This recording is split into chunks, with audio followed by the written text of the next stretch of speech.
2009 সালে পিলখানা হত্যাকাণ্ডের ঘটনা তদন্তে 7 সদস্যের কমিশন গঠন করা হয়েছে বলে জানিয়েছেন স্বরাষ্ট্র উপদেষ্টা লেফটেন্যান্ট জেনারেল অবসরপ্রাপ্ত জাহাঙ্গীর আলম চৌধুরী। সোমবার 23 ডিসেম্বর বিজিবি দিবসের অনুষ্ঠানে এ তথ্য জানান তিনি। স্বরাষ্ট্র উপদেষ্টা বলেন, রোববার 22 ডিসেম্বর প্রধান উপদেষ্টা ডক্টর মোহাম্মদ ইউনুস কমিশন গঠন সিদ্ধান্তে অনুমোদন দিয়েছেন। এর আগে কমিশন গঠনের বিষয়ে হাইকোর্টের নির্দেশ ছিল।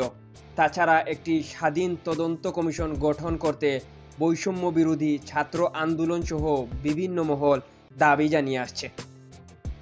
গত 15 ডিসেম্বর পিলখানা হত্যাকাণ্ড তদন্তে আপাতত কমিশন গঠন করা হচ্ছে না বলে হাইকোর্টকে জানায় স্বরাষ্ট্র মন্ত্রণালয়।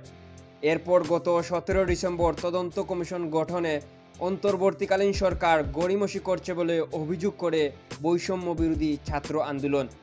এক পর্যায়ে মন্ত্রণালয় ঘেরাওয়েরও ঘোষণা দেয় তারা। পরদিন স্বরাষ্ট্র উপদেষ্টা জানান, বিডিআর হত্যা তদন্তে 5 কর্মদিবসের মধ্যে কমিটি গঠন করা হবে। উল্লেখ্য, 2009 সালে রাজধানীর পিলখানায় বিডিআর সদর দপ্তরে 57 জন সেনা কর্মকর্তা সহ 74 জন হত্যাকাণ্ডের শিকার হন। পরে এ ঘটনায় রাজধানীর লালবাগ থানায় হত্যা ও বিস্ফোরক আইনে 2টি মামলা হয়।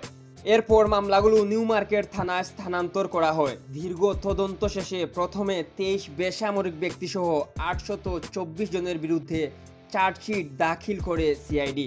পাশাপাশি বিস্ফোরক আইনে করা মামলায় 808 জনের বিরুদ্ধেও অভিযোগপত্র দেয় সিআইডি।